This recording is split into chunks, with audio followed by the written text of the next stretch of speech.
Amen. Palakpakan natin. Thank you po.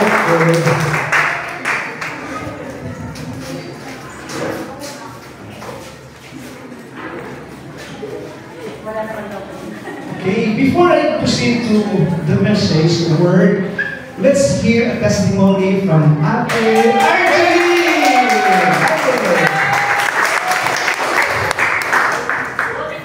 Go, teacher. Thank you, Lord. Good afternoon, church. And I am Argeline, and this is how Christ changed me.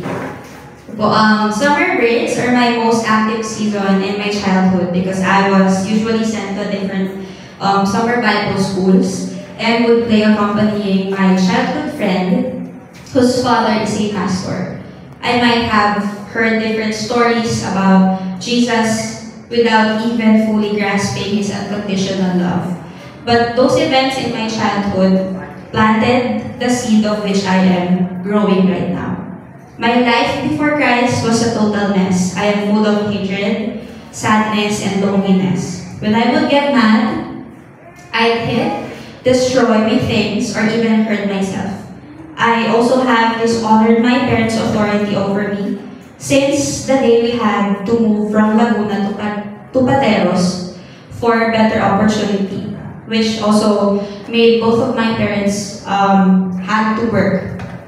I felt like I wasn't taken care of, loved, seen, and valued. This continued for 5 to 6 years until the year 2016. With 2016, when I came to know Christ as my Lord and my Savior. I underwent one-to-one as I got curious when I saw one of my friends and encountered Jesus through that booklet. She was crying as she was seriously talking to our classmate who's a leader from every nation. I have the knowledge of how